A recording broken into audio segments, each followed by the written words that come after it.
Faisal, the CFO of Grace Leasing Limited. Congratulate you on completion of 30 years of the company.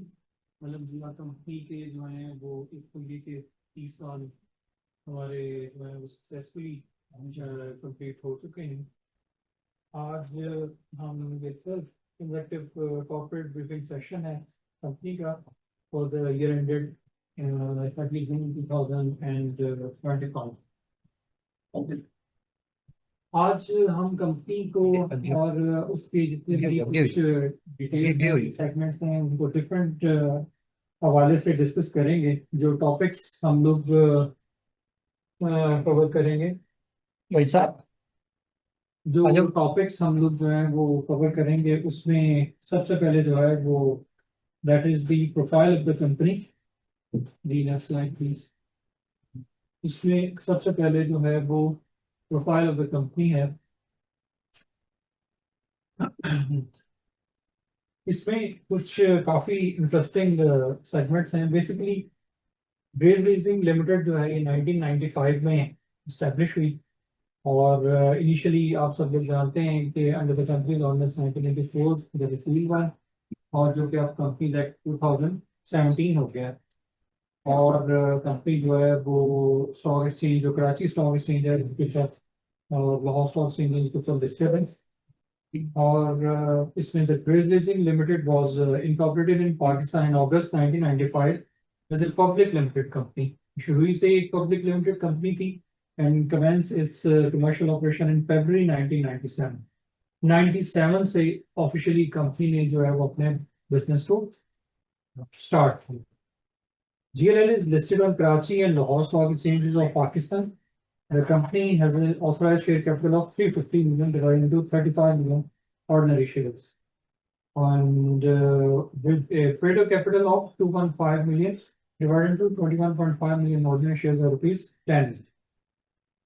अब company जो है इसने बहुत सी companies को बनते हुए भी देखा, बहुत सी कंपनीज को मर्ज होते हुए भी देखा, लेकिन ग्रेस लीजिंग लिमिटेड जो थी इसने काफी अप्स एंड डाउन देखते हुए अपना जो सफर था उसको सक्सेसफुली कंटिन्यू रखा और इंडिपेंडेंटली ये चलती रही। The Grace Leasing Limited has played a major role in promoting the leasing industry in Pakistan.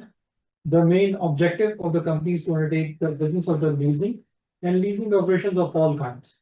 हम इनिशियली जो है वैसे तो अभी भी डिफरेंट टाइप के एसेट्स जो है वो लीज करते हैं। उसमें सिर्फ व्हीकल्स भी हैं, उसमें कमर्शियल व्हीकल्स भी हैं, उसमें एसेट्स भी हैं, लेकिन जो इस वक्त प्रेजेंट सिनेरियो है उसमें बोर्ड ने इसको कंसिडर किया अपने क्रेडिट रिस्क को मिनिमम रखने के लिए कि हम जो है वो व्हीकल्स के अंदर ही जो है वो भी एक्सेलरेट करें। The company specialises in providing lease financing to small and medium-sized businesses. The company has its head office in Lahore और branches इसकी जो है वो आप जानते हैं कराची, इस्लामाबाद, फैसलाबाद, रावलपिंडी और सियालकोट में। ये एक ब्रीफ इंट्रोडक्शन था ग्रेस लीजिंग का, जिसके साथ पास्ट में बहुत से प्रोफेशनल्स और बहुत से चीफ एग्जीक्यूटिव डिफरेंट टाइप के लोग जो थे वो एसोसिएटेड रहे। Now we come on to the vision and the mission of the company to be the most progressive institutions in the financial sector by providing quality service to our clientele in a superior manner, maintaining high ethical and professional standards, striving to continuous improvements and consistent growth to add value to our shareholders and our team of conscientious employees and a fair contribution to the national economy. Now, the mission of the company to develop the client base representing all segments of the economy, emphasis being placed on financial support to the medium and small enterprises for their expansion, balancing modernization requirements, to endeavor for a lasting relationship with clients and associates on the principles of mutualism. To transform the company into a dynamic, profitable, and growth-oriented institution through an effective source mobilization and the optimum utilization thereof, and to provide healthy environment and corporate culture for good governance of the company, which ensures exceptional value for clients, personnel, and the investors both. To implement the best professional standards, review observance of moral and ethical values in all respects of corporate life, which will, inshallah, bring social and economic parity and prosperity among nations and put Pakistan into a modern and liberal Muslim welfare state.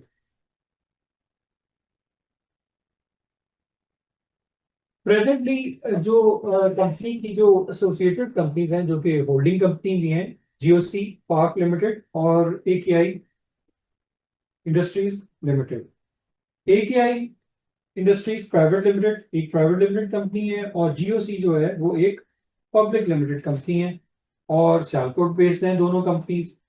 जो एक distinction Anwar Khwaja industry के हवाले से है कि 1994 में इन्होंने एक इनका नाम जो था वो गिनीज बुक और द वर्ल्ड रिकॉर्ड में भी आया और क्योंकि इन्होंने वर्ल्ड्स बिगेस्ट फुटबॉल जो था वो डिलीवर किया in the world cup of 1994। और इसके अलावा जो अनवर ख्वाजा इंडस्ट्रीज है has established a model unit for sportswear and various textile garments of which the entire production is exported. Basically दोनों कंपनीज जो है वो एक्सपोर्ट ओरिएंटेड कंपनीज हैं और जो भी प्रोडक्ट स्पोर्ट रिलेटेड जो गुड्स बनाती हैं वो सारी की सारी एक्सपोर्ट करती हैं। And same goes for the GOC. GOC का भी बिल्कुल ऐसे ही है और अनदर और इन्होंने रिसेंट अभी जो डेवलपमेंट इन्होंने की है कि ये हॉकी जो इनिशियली पहले वुडन स्टिक्स की बनती थी तो उसको इन्होंने एनवायरनमेंट फ्रेंडली करने के लिए ये वुडन स्टिक से शिफ्ट होकर उसको जो है वो फाइबर बेस्ड स्टिक के ऊपर भी जो है वो कन्वर्ट किया है जो कि अब ग्लोबली जो है वो यूज हो रही है। So far as the question of grace disease is concern, जहां तक हमारा ताल्लुक है तो एकेआई जो है, जैसे अगर हम अपनी बैलेंस शीट को देखें तो बैलेंस शीट के अंदर जो एक 50 मिलियन की क्रेडिट लाइन है वो इन्होंने प्रोवाइड की ग्रेस लीजिंग लिमिटेड को और ताकि उस कंपनी की फाइनेंशियल हेल्थ जो है उसको इम्प्रूव किया जा सके। आगे जाके हम इसको जो है जब बैलेंस शीट और पीएनएल देखेंगे तो आगे हम इसको फर्दर जो है वो डिस्कस करेंगे। अच्छा, statement of profit loss account for the year 30 जून 2025। हम इसमें एक कंपैरिजन में हैं, जो ग्रीन बार्स हैं वो कंपैरेटिव फिगर्स को शो कर रही हैं 2024 को और जो ब्लू बार्स हैं दीज आर फॉर 2025। तीनों सेगमेंट्स में, रेवेन्यू में, प्रॉफिट बिफोर टैक्स में और प्रॉफिट आफ्टर टैक्स में हम देख रहे हैं कि डिक्रीजिंग ट्रेंड है करंट ईयर में as compare to the previous financial year. उसकी major reason high markup rates थे, हाई कार्गो रेट्स थे जो कि इस साल के अंदर सिग्निफिकेंटली रिड्यूस हुए। बहुत तेजी से कार्गो बढ़ा एंड इट टच टू 23-24% और इस साल के अंदर डिक्रीजिंग ट्रेंड था जो कि 10 से 11% के अभी करंटली दरम्यान में। तो नेचुरली ज़ाहिर है अगर हमारे बिजनेस ऑपरेशंस में कोई सिग्निफिकेंट चेंज नहीं आता और तमाम चीज़ें जो है वो नॉर्मल ही चलती रहती हैं तो इसका मतलब ये है कि आपकी जो बिजनेस इनकम होगी डेफिनेटली उसमें डिप आएगा ही आएगा। And this is what we have seen. जो एडमिनिस्ट्रेटिव एक्सपेंसेस हैं और जो फाइनेंशियल एक्सपेंसेस हैं they are very much consistent, इनके अंदर कोई बहुत ज्यादा चेंज नहीं है। दूसरा ये कि प्रॉफिट बिफोर टैक्स की फिगर देखें तो लास्ट ईयर के कंपैरिजन में उसमें एक बड़ा चेंज है और उसमें जो चेंज लास्ट ईयर के कंपैरिजन में है that is because of big recovery from bad debt. Bad debt से हमें जो रिकवरीज हुई उसकी वजह से क्या हुआ कि आपको पता है कि जब जिस साल के अंदर आपको रिसीट्स आएंगी उसी साल के अंदर जो है आपको उनको टैक्स भी करना पड़ेगा और यही वजह है कि जब हमारी प्रॉफिटेबिलिटी बढ़ी तो अल्टीमेटली एक तो इसने ऐड ऑन किया टैक्स की कंपटीशन में और सेकेंडली ये कि वो रिसीट जो हमें मिली वो भी इसे करंट ईयर में हमें टैक्स करना पड़ा। रिजल्टेंटली क्या हुआ कि जो 1.5 करोड़ का प्रॉफिट था वो स्वाइप हो गया, डाइल्यूट हो गया 7 मिलियन से and it came down to 7.7 million. अगर इसको हम करंट ईयर में वर्टिकली इसका एनालिसिस करें तो हम देखते हैं कि जैसे मैंने आपको बताया कि ये 14 मिलियन और ये just I think is it 6 million और यस 6 मिलियन। तो इसमें because of the reversal in the provision, जब आपको बैड डेट के अंदर से रिकवरी होगी तो डेफिनेटली प्रोविजन के अंदर रिवर्सल आएगी।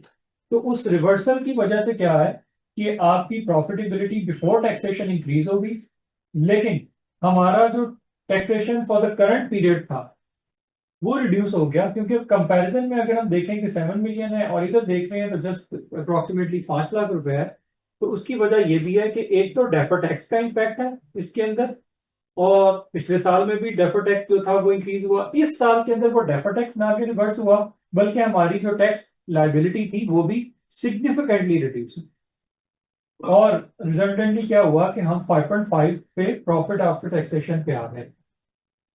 अब अगर हम इसकी बिल्कुल बॉटम लाइन को देखें तो बहुत बड़ा इम्पैक्ट नहीं है।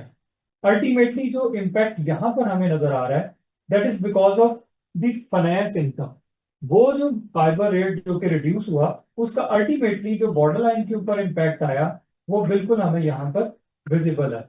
जो ट्रेंड हमें यहाँ पर फॉलो होता हुआ नजर आता है वही हमें तकरीबन यहाँ पर प्रॉफिट आफ्टर टैक्स में भी नजर आ रहा है। So this was it. Now, if we now we move on to the balance sheet of the company. Balance sheet of the company, उसकी फिगर्स जैसे तमाम लोग उसको एक बर्ड आई व्यू दें तो बेसिकली कंपनी की बैलेंस शीट के अंदर 2 से 3 जो है वो चीजें हैं जो कि एसेट्स और लाइबिलिटीज को एक दूसरे के साथ बैलेंस कर रही हैं। एसेट साइड पे दैट इज द पोर्टफोलियो, और जो लाइबिलिटी साइड है चाहे वो शॉर्ट टर्म है या लॉन्ग टर्म, वो एक तरफ वो काइबर वो हमारा loan from the related party है। यानी हम जैसे शुरू में डिस्कस कर रहे थे कि होल्डिंग कंपनी से भी एक सपोर्ट है कंपनी को, जिसकी वजह से क्या है कि कंपनी ने अपनी फाइनेंशियल हेल्थ जो डिटीरियोरेट हो रही थी with the passage of time उसके अंदर एक माइनर सा थोड़ी सी ब्रीदिंग स्पेस मिली, and that was just because of this figure. इसकी वजह से थी, अगर ये फंड्स की अवेलेबिलिटी वैसे ना होती तो ऑब्वियसली मुश्किल हो जाता कंपनी के लिए। और सेकेंडली इस पूरे पोर्टफोलियो को इस ये loan from the related party के अलावा जो चीज बैलेंस करती है that is the deposit, long term deposits. यानी आसान लफ्जों में ये वो डाउन पेमेंट्स हैं जो हमें अपने लेसिस से रिसीव होती हैं, तो वो आपको इधर लाइबिलिटी साइड पे शो करनी होगी।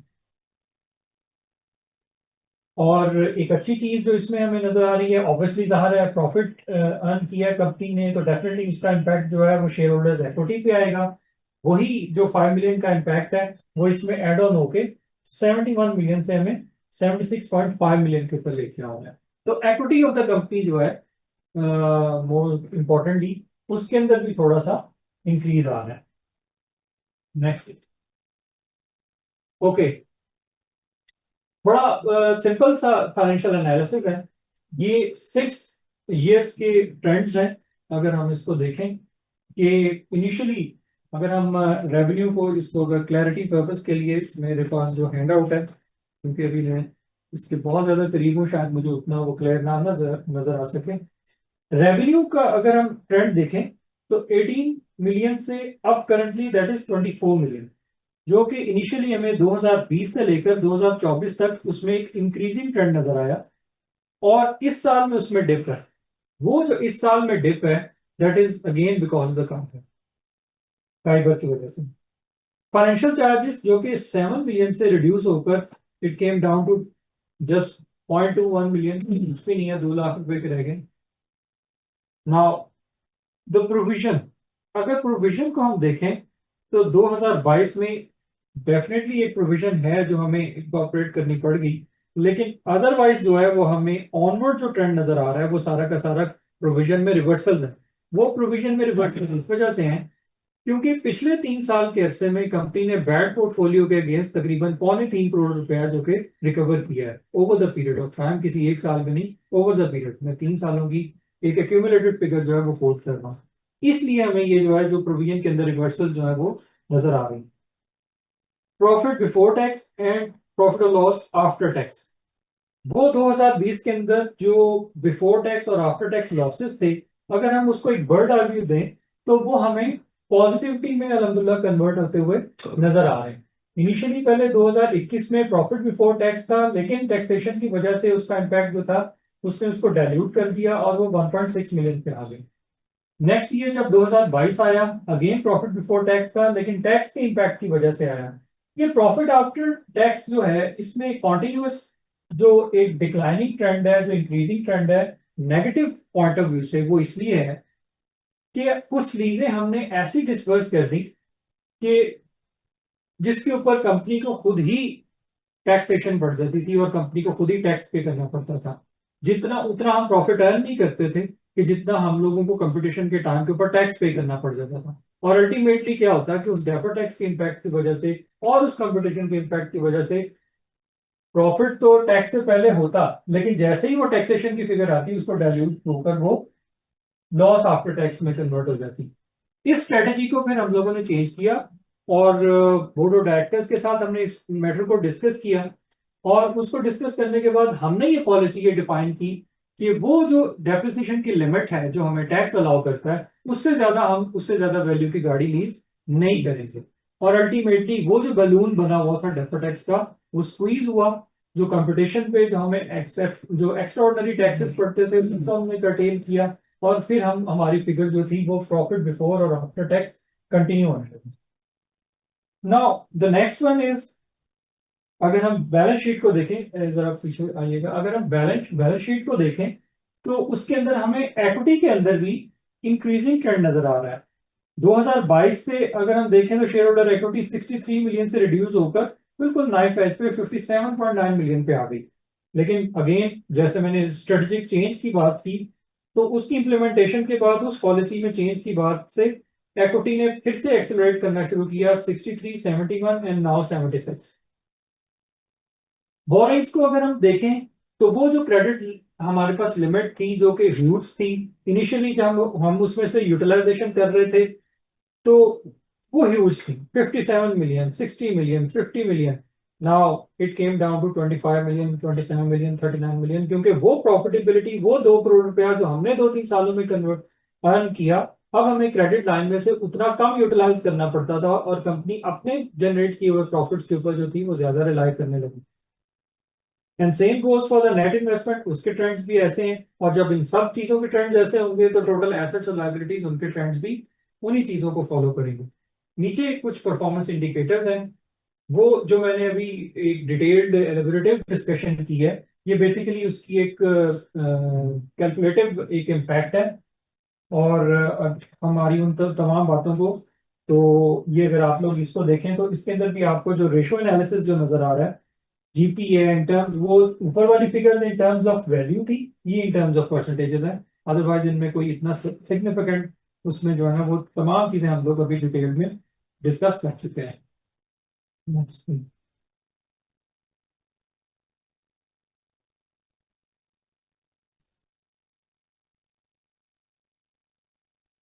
इस मरतबा और पिछले कुछ सालों से हमने review of current years operations and clarification of the qualified opinion, ये इंपॉर्टेंट है यहाँ पर इस चीज को डिस्कस करना कि करंट ईयर के ऑपरेशंस तो हमने अपनी जो फाइनेंशियल स्टेटमेंट्स थी, financial statement of financial performance थी, स्टेटमेंट ऑफ फाइनेंशियल पोजीशन थी, वहां से हमने उसको अच्छे तरीके से डिटेल में डिस्कशन उसके ऊपर कर ली।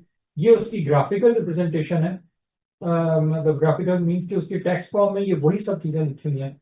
आखिर में जो ऑडिटर्स हम उसके ऊपर जो क्लैरिटी देना चाह रहे हैं दैट इज दिस, कि जो हमारी क्वालिफिकेशन है उसकी वजह यही है कि कंपनी जो कि IFRS 9 अडॉप्ट कर चुकी हुई है, और आपको पता है कि इस वक्त जो है ना उसको ECL मॉडल को जो है वो जरूरी हो गया है, हमने जो कि उसको अडॉप्ट कर लिया, इसलिए उसको हमें इम्प्लीमेंट भी करना है। जी सर। लेकिन ECL मॉडल जो है, जी सर, उसकी एप्लीकेशन जो है वो कोई भी प्रोविजन फर्दर अगर हम उसको अप्लाई कर भी देते हैं, लेकिन लिमिटेड रिसोर्सेज की वजह से हम उसको अप्लाई नहीं कर पा रहे, क्योंकि उसकी ह्यूज फीस है, जो हम लोगों ने कुछ लोगों के साथ डिस्कस भी किया, हम फर्म्स के साथ इन डिस्कशंस रहे, लेकिन अभी उसको इम्प्लीमेंट करना, ECL मॉडल डेवलप करना पॉसिबल नहीं था कंपनी में, फाइनेंशियल कंस्ट्रेंट्स की वजह से। लेकिन नियर फ्यूचर में हो सकता है, ये जो अब करंट हमारा फाइनेंशियल ईयर है, हो सकता है कि हम इसके अंदर ECL मॉडल डेवलप करवा लें, क्योंकि अब हमारे पास थोड़ी सी ब्रीदिंग स्पेस है। अब हम वो उतनी कॉस्ट कुछ ना कुछ इनकर कर सकते हैं। लेकिन जब हम लोग 57 मिलियन पे थे, 63 मिलियन पे थे, तो ऑब्वियसली हम ऐसा रिस्क नहीं ले सकते थे due to the minimum equity requirement. वो हमारी मिनिमम इक्विटी रिक्वायरमेंट जो थी वो एग्जॉस्ट हो जाती। अगर हम इसको ईसीएल मॉडल को इम्प्लीमेंट करते भी हैं तब भी कोई फर्दर प्रोविजन अट्रैक्ट नहीं करेगा हमारे फाइनेंशियल स्टेटमेंट्स के अंदर से, हमारे पोर्टफोलियो के अंदर से। उसकी वजह यह है कि जितना भी बैड चंक है वो सारा का सारा 100% प्रोवाइडेड। और वो फर्दर जो हमारी एक्टिव लीजेस हैं, जो रनिंग लीजेस हैं, उनमें से कोई एक भी डिफॉल्ट केस नहीं। इसका कोई फाइनेंशियल इम्पैक्ट नहीं होगा, लेकिन चूंकि एक लीगल रिक्वायरमेंट है, एक लीगल कंप्लायंस है, इसकी एक सिग्निफिकेंस अपनी जगह, और ऑब्वियसली उसकी हम हिट ले रहे हैं in the form of qualified report. लेकिन इंशाल्लाह हम इस करंट ईयर के अंदर इस मैटर को भी एड्रेस करेंगे और अपनी रिपोर्ट को जो है वो इस हवाले से क्लियर करेंगे। जी, नेक्स्ट हम लोग आ जाते हैं। एक चीज जिसका जिक्र करना यहाँ पे जरूरी है, आप लोगों ने जो है वो कंपनी के फाइनेंशियल जो है वो देखे होंगे। कंटीजेंसीज इसमें तो ऑडिटर्स ने डिस्क्लोज की हैं। बेसिकली जो after the balance sheet date company को कुछ नोटिस एफपीआर की तरफ से सर्व हुए, और उन नोटिस के बाद हम अब उसके अगेंस्ट जो है वो अपील में हैं। और क्वाइट होपफुल है कि, क्योंकि उनकी स्ट्रेंथ इतनी नहीं है कि ऑल्दो की फिगर उसका इम्पैक्ट 82 मिलियन का, दैट इज सिग्निफिकेंट। लेकिन we are very much hopeful कि इंशाल्लाह इसके अंदर हमें कामयाबी होगी। जहां तक फ्यूचर आउटलुक की बात है, वेरी सिंपल। मीडिया ने और न्यूज़पेपर्स में, बिजनेस रिकॉर्डर में इन ट्रेंड्स को बहुत ज्यादा डिस्कस किया गया। जो कि हम कहते हैं कि जैसे मैंने बताया कि फाइबर जो कि 22 से अब 11 से 12% पे आ गया है। तो इससे क्या है कि लीजिंग जो लोग अभी, उनके लिए अफोर्डेबिलिटी उस तरह से नहीं हो पा रही थी। गाड़ियों की प्राइसेस भी बढ़ रही थी, फाइबर के रेट्स भी बढ़ रहे थे, तो रेंटल जो एक आम आदमी के लिए है वो उसकी पहुंच से बाहर होता जा रहा था। तो 50% उसको रिड्यूस होने की वजह से हमें इसके लिए कुछ ना कुछ बैकडोर जो है वो ओपन होंगे। और उसके अलावा ये है कि कुछ रिस्ट्रिक्शंस हैं बैंक्स के ऊपर जो इम्पोज की गई कि वो जो इंपोर्टेड व्हीकल्स हैं वो नहीं कर सकते। लीजिंग कंपनी के लिए ये रूम अवेलेबल है, वो कर सकता है। तो इस तरह की जो कुछ चीजें हैं उससे लीजिंग का थोड़ा सा ब्रीदिंग स्पेस मिल रही है कंपनी को, जो है ना कुछ डोर्स ओपन हो रहे हैं। और मैं होपफुल हूँ कि अगर हमारे पास सफिशिएंट फंड्स अवेलेबल हो जाए तो हम अच्छे प्रॉफिट्स जो है वो बना सकते हैं। वैसे भी आप लोगों को पता है कि ये एनबीएफसी सेक्टर जो है काफी स्क्वीज हो गया है, और लोग बैंक्स को ज्यादा जानते हैं रादर देन के एनबीएफसी, इन्वेस्टमेंट बैंक्स। लोग इनके बारे में, लोगों को वैसे भी अवेयरनेस नहीं है, कम है। ये भी एक हर्डल है हमारे बिजनेस की ग्रोथ के अंदर। वो सिर्फ और सिर्फ लीजिंग सेक्टर के लिए नहीं है, वो इन्वेस्टमेंट बैंक्स और मुदारबात के लिए भी यही है। लेकिन इंशाल्लाह ताला हम इन चैलेंजेस को जो है वो ओवरकम करेंगे timely. So now it's the time of question answer session. कोई दोस्त जो हमारे वर्चुअली हमारे साथ ऑनलाइन है या फिजिकली प्रेजेंट है, जो मेंबर्स हैं, तो वो काइंडली क्वेश्चन पुट अप कर सकते हैं। का रेट मजीद नीचे गिरेगा कि यही कर सकते हो? सर उसमें जैसे कि आप लोग भी न्यूज जो है वो सुन रहे होंगे कि काइबर की खबर तो यही आ रही है कि जी डबल फिगर से सिंगल फिगर में चला जाए। पाकिस्तान में ये मुश्किल है इन ट्रेंड्स को जो है ना अभी फौरन डिफाइन करना या उसके बारे में कुछ भी कह देना चाहिए, क्योंकि पाकिस्तान के अंदर बहुत सी चीजें ऐसी हैं जो कंसिस्टेंट नहीं होती, इनकंसिस्टेंट होती है। अभी कुछ ऐसा कोई कंटिजेंसी, कोई ऐसा मैटर हो जाए, मुमकिन है काइबर बहुत ऊपर चला जाए, लेकिन बज़ाहिर उसमें डिक्रीजिंग ट्रेंड, अगर तो कुछ ऐसा कोई हैफेजल कोई चेंज नहीं होती, तो मेरा ख्याल है कि शायद वो 10 से भी नीचे कहीं 9% पे शायद कहीं वो आ जाए। तो उससे इफेक्ट क्या पड़ेगा हमारे कर्जों में देखिए, अगर कार्बर, जाहिर है कार्बर जितना डाउनवर्ड आएगा कंपनी की इनकम रिड्यूस होगी। इनकम रिड्यूस होगी, उसको बूस्ट करने के लिए हमें जो है वो ज्यादा लीजें करनी पड़ेंगी। ज्यादा लीज करने के लिए आपको मैक्सिमम फंड्स चाहिए होंगे। तो उसके लिए अभी जो हमारे पास जो कमिटमेंट जो की हुई है वो हमारी होल्डिंग कंपनी है, एक ही है ये। उसने हमें क्रेडिट लाइन और उसके ऊपर ऑलरेडी फैसिलिटेट किया भी हुआ है। अगर कोई ऐसा कोई पोटेंशियल को मार्केट सेचुरेशन कुछ इस तरह से कुछ होती है, तो उसके ऊपर बोर्ड से जो है वो फर्दर रिक्वेस्ट की जा सकती है। और मीनवाइल जैसे मैंने बताया कि करंटली इस साल में हम कोशिश करेंगे कि हम ईसीएल मॉडल को डेवलप करवाएं, और अपना ये जो हमारे इसके ऊपर प्रॉब्लम्स हैं इसके हवाले से कि हम बैंक्स के पास मूव नहीं कर सकते, जो क्वालिफिकेशन लगी हुई है, ज़्यादा बैंक्स तो स्ट्रेट अवे आपको रिफ्यूज कर देगा। तो हम अपनी इस पिक्चर को भी जो है वो क्लियर करें। टैक्स की वजह से। Any question? टैक्स की वजह से ये दोबारा अच्छा सर, टैक्स की डिटेल्स ये हैं कि बेसिकली अगर हम चार चार केसेस हैं और चारों केसेस की केस सेम है, उसके असेसमेंट ईयर क्योंकि बहुत पुराने टेन्योर से पर्टेन करते हैं। अब तो टैक्स ईयर है, पहले जो था पहले असेसमेंट ईयर्स होते थे। और उनका बेसिकली उसका क्रक्स ऑफ द मैटर ये है कि वो कह रहे हैं कि हम लोग जो अपनी कंप्यूटेशन में for the purpose of computation जो हम लोग लेते हैं फिगर्स, वो एक्चुअल रेंटल्स रिसीव्ड बेसिस पे लेते हैं, जो कि ज़ाहिर टैक्स भी रिसीव्ड बेसिस पे ही चलता है। उनका कंसर्न ये है कि जब आपकी बुक्स ऑफ अकाउंट एक्रूवल पे है तो आप जो है रेंटल को एक्रूवल बेसिस पे लें।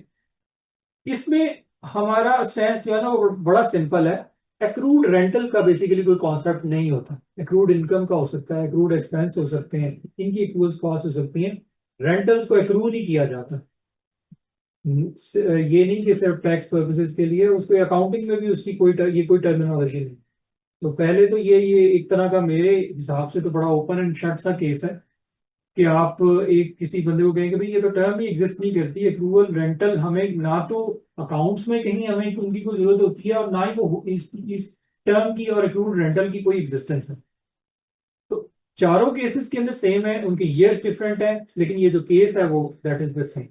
तो इस ग्राउंड्स के ऊपर हम होपफुल हैं कि इंशाल्लाह ताला हम इसको जो है वो इन्हीं अपील्स में इसी स्टेज के ऊपर जो है वो स्टक आउट। थैंक यू जी। Thank you. बहुत शुक्रिया आप सबका और उन तमाम मेंबर्स का भी जो वर्चुअली हमारे साथ थे। We thank you all. Thank अल्लाह हाफिज। यू।